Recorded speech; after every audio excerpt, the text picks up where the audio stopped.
With the real estate market changing so rapidly and with the potential settlement of the NAR lawsuit, you could find yourself in a position of struggle that could lead to burnout or even worse, leaving the industry altogether. If you want to avoid going down that path like so many realtors will and already have, now is more important than ever to have all of your systems dialed in and ready to go. So today, I'm going to show you the first 5 things every realtor needs to do to their CRM before inputting your first lead.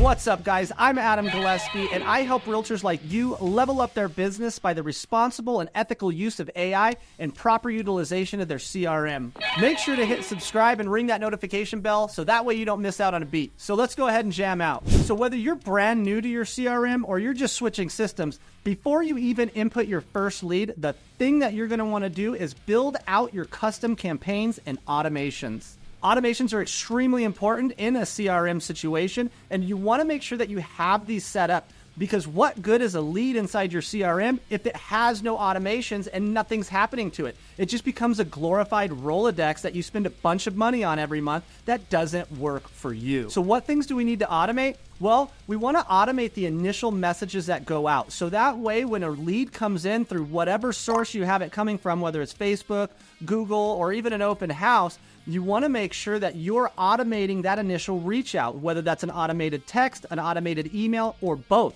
So the importance in getting these campaigns set up initially is absolutely imperative, because once again, what good is a CRM if it's not working for you? And that's the whole point of this software, right? So we want to set up these automatic campaigns that are designed to go ahead and book that first appointment, so that way we can provide a consultation, find out what the time frame is for these clients, and then adjust our approach to them as necessary. And one of the biggest things that we can automate are those welcome emails and those welcome texts. A lot of CRMs will have a specific area for these messages. And the first thing you're going to want to do is get inside of these and change these to sound like you, because you don't want to sound robotic and you don't want to sound ingenuine. So the only way to do that is to go in there and rewrite these messages yourself. Now let's talk about canned campaigns versus custom campaigns. Canned campaigns is basically what you get out of the box. So whatever CRM you're on, usually they're going to have a specific set of campaigns that you can just implement. But those campaigns are quote unquote canned, and they're honestly really crappy, okay? They're really salesy and they don't have good turnaround, which is why a lot of these automatic campaigns and CRMs themselves have such a bad reputation. But I'm telling you, if we go into these campaigns and we adjust them to fit our style and our communication, and we can use things like ChatGPT to do this in a quick way and make sure that it's quality, then you're going to see a major difference in the amount of engagement and interaction you have with your clients via these automated systems. Number 2, porting over your number or setting up a new one. This is huge, guys, and a lot of people don't do this, and it makes mistakes.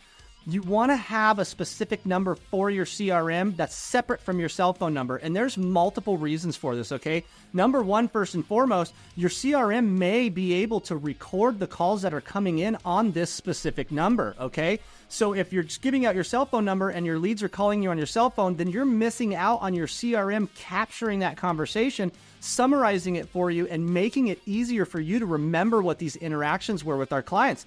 Because not every client buys today. Some clients buy years after they've come into our CRM, and we want to be able to remember every single conversation we've had with them. And the best way to do that is by using a number provided by the CRM, using that as your work number, and making sure that you have the recording option enabled on your CRM. Another thing to note with the numbers is that you're going to need to go through a verification process so that number doesn't show up as spam.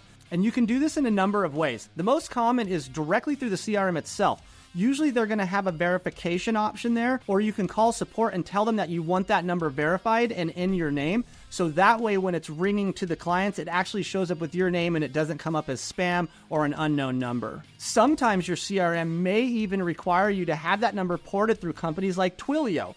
And basically what that does is that takes care of all of the business registration on your phone number, make sure that it's considered a legitimate number, so that way you don't end up in the spam filters. But even more importantly, it can allow the ability for desktop dialing, which is an awesome function. When you start to use your CRM properly, you're going to want to be able to make calls directly from the desktop. So there's a lot of CRMs that do offer this, like Lofty, Follow Up Boss, and even KV Core. But you have to get in contact with support and make sure that if your number wasn't already ported through Twilio, that it actually gets set up and ported through Twilio by them. And you will be able to go ahead and use the desktop to dial, which is a way better feature than the bridge dialing. So some of you might already be familiar with this. If you click the call button on your desktop, it actually rings to your cell phone, okay? And then you have to make the call through your cell phone. Well, if you set this up through Twilio first, then you can dial directly from the desktop, leaving your cell phone line free, right? So as you're making a call down these lists, if somebody calls back while you're calling another client, you can actually answer that line and hang up on the other one, or vice versa, without having to have it seem ingenuine and go straight to voicemail, even though you just called them 5 minutes ago. When it comes to porting your number over into a CRM, especially if you're bringing it from one CRM to the next, there's going to be some time involved in that, and you need to be prepared for that. Sometimes it can take a few weeks for this port process to go through. Other times it takes a couple of days. But it's really important to make sure that you let your clients know that, hey, you're moving to a different system, your number might not be active. Then in this case, you give them your cell phone number so that way they can still get a hold of you if that number is down during the time that they want to talk to you or they have questions. But remember, it does take some time. So I would jump on this right away, even before the first lead's put into your system. Get that new personal number set up, make sure it's ported, contact support, verify everything, and you're going to be off to the races in no time. All right, number 3, optimize your email signature.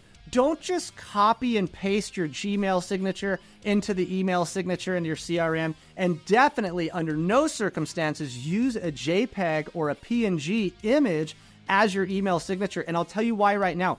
Because when you're sending out these emails to people, they may want to click to call you. They may want to click to go to your website. And if you're just using a JPEG or a PNG image on that, then they're not going to be able to do so. And it becomes very inconvenient for the client. And our number one goal is to make this as easy as possible for them. So when you're setting up your email signature, you want to set it up inside the CRM. Then you want to make sure you include things like your photo, right? A link to your website search. So you have your website tied up to the back of the CRM. You want to make sure you're linking to search for homes directly in the email. So that way the client can go ahead and just click a button and be right onto your search website, making the process significantly easier for them to search for homes. You also want to make sure that you have that business number and not your cell phone number in that signature. So that way, when you get calls off of the email there, it once again goes into the CRM. That call is recorded, and you can reflect back on that summary later and not have to remember what they said, or even worse, remember to leave notes, because I know that's where most agents fail is we'll have these long conversations and then we'll be on the road or we'll be doing something else and we won't have that time to leave those very important notes. So when you have call recording enabled and you're using your number from your CRM, that data and that information is captured and summarized for you. Super important and definitely simplifies the process for not only the client, but us as well. Okay, number 4, and this is the big one, right? This is setting up your email and text templates. There's so many times that we work with clients that we have to send out the same emails over and over and over. Then if we're not putting those into a template where we can just click a button and send those out, then you have to type them over each time. So I use this for things like my intro messages, my welcome messages. We're going to use these for things like our buyer's guides and our seller's guides, right? Like all of these different correspondences that we have with clients that are repeated time and time and time again need to be put in a template so that way you can be efficient in delivering this information and you don't have to waste time typing those emails and text out each time you send them to a different client. I just actually switched over from Follow Up Boss to Lofty a few months ago. And one of the things I did right away was I went into ChatGPT and I wrote an email with ChatGPT that's reaching out to my past clients, letting them know that I've switched systems and I'm actually improving the experience that they're going to get on it. And this one template that I made alone resulted in 3 different listing appointments and 2 buyer clients for me in just a matter of a couple of weeks. And it was easy to do because I wrote that template with ChatGPT in my style, so it sounded like it came from me. And then I just put in the variables where the customer's first name is. And then if you want, you can add a couple of little things to the email, past experiences, just to make it more genuine and authentic. But this alone resulted in multiple callbacks saying that they were excited about the new system and they've been thinking about making some changes. And like I said, that resulted in multiple appointments and a few buyers for me. So this part is key, guys. Make sure that you're setting up your email and text templates so it can simplify the process, making your job easier and improving the overall customer experience. All right, last but not least, guys, integrating your website. There are tons of options for CRMs out there, and not all of them come with a website. One of the best CRMs out there is Follow Up Boss, and it does not come with a website. So integrating your website to these CRMs is absolutely imperative. This is going to be how we're sending out our automatic property alerts to people. This is where we want to keep these customers at, right? We want them on our website, because the more we have people on our website, the more clicks we're getting, the more visitors we're getting, then the higher we're going to rank in Google. And that is absolutely imperative to making sure that we are easily searchable when clients are looking for real estate in our area. So that brings up the next point, connecting Google Analytics to the website. This is absolutely important as well. So that way you can measure what type of activity you got going on. And like the big geniuses in this industry say, what gets measured can get scaled, right? So if we're not paying attention to our website analytics, then you're neglecting a major part of your CRM's capability to keep people holding on.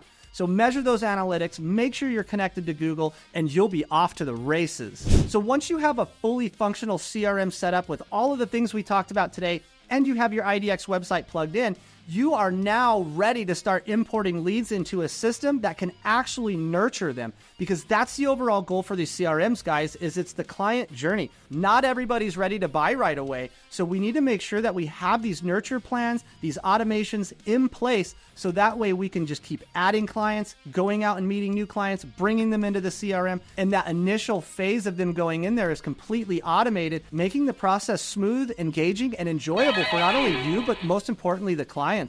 So there you have it, guys. The essential first steps to making your CRM work for you and not the other way around. And remember, the difference between thriving and surviving in this industry is having your systems dialed in such a way that you can leverage your resources, and your CRM is one of the most crucial of that. If you found this video helpful, I'd love to hear your thoughts. Are you using these strategies in your CRM? Do you have any game-changing tips that you'd like to add? Well, drop your questions and insights in the comments below, or reach out if you have any questions for me. Let's keep the conversation going and build a community of tech-savvy agents that want to improve the way that they do their business and improve the client experience. Don't forget to like this video if you found value, and subscribe to my channel for more awesome content like this. And hitting that notification bell is going to ensure that you won't miss out on any of these killer strategies coming up.